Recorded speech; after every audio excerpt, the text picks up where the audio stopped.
In this video, we're going to review ionic compounds naming. Okay, so how do you name an ionic compound? We're just going to deal with the simplest case, and we'll cover other cases in future videos.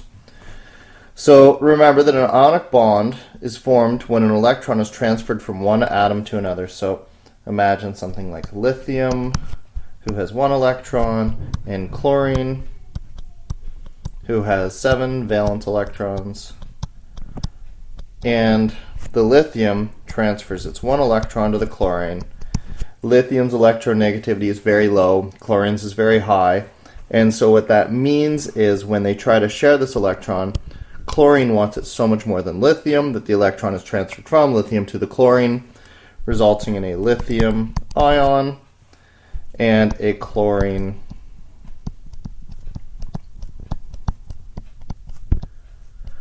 ion. And those two ions stick together due to their electrostatic attraction, even though it is, there's no covalent bond or something like that. They just stick together because they're charged oppositely. Technically, the definition of an ionic bond says that the electronegativity difference needs to be greater than 1.7. But practically, we're going to use this method of naming anytime we're bonding a metal and a non-metal.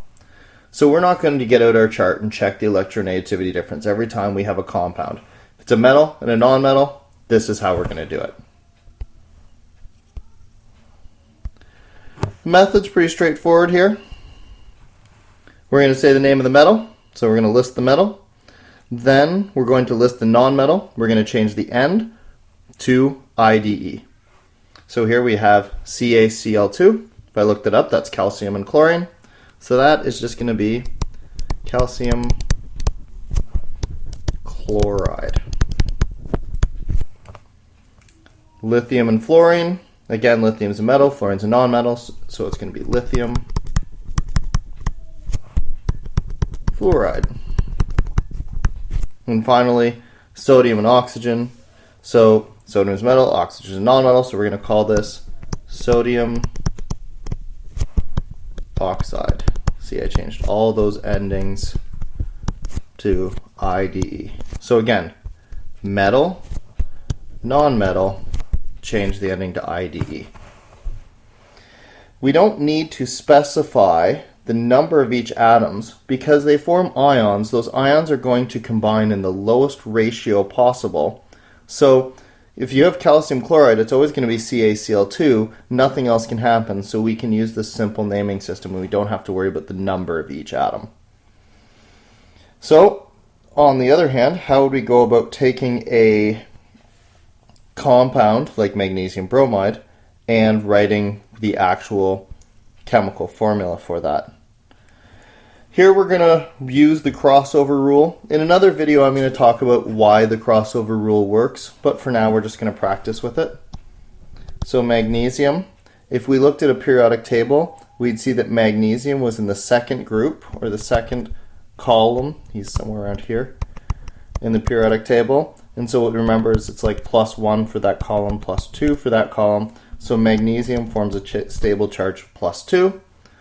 Bromine, on the other hand, our non-metal, would be way over here in the -1 category. Here we'd have our noble gases. So bromine in compounds, most common stable charge is -1. So with that in hand, to do the crossover rule, this works for ionic substances, we bring the -1 over here and the 2 over here, ignoring the signs. So I get Mg1 Br2, and here I would do 2 things. First of all, I don't write any numbers that are 1. If there's no number there, we assume that the number is 1. And second of all, I'm going to reduce this to lowest terms. 1 to 2 ratio is already in lowest terms, so I can't reduce it. So all I have to do is write magnesium bromide, like that. Potassium chloride. Potassium is K in the first column, so he gets a +1. He'd be somewhere around here. Chloride is over here with bromine. He's a -1. So when I cross those over, 1 to 1, And again, I don't have to write the number 1. If there's no number written there, that's what we assume it is. Finally, last example, calcium oxide.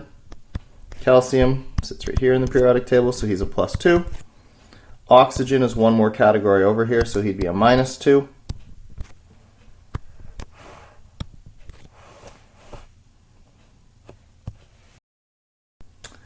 So he'd be a -2, +2, -2, or 2 minus, doesn't matter.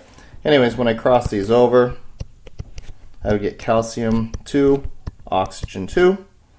And 2 to 2 here is not in those terms, so I can reduce that.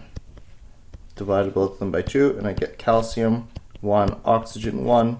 And again, I don't bother writing that, so just calcium oxide. So that's calcium oxide, that's potassium chloride, and there's magnesium bromide. That's the simplest naming for ionic compounds where there are no complications.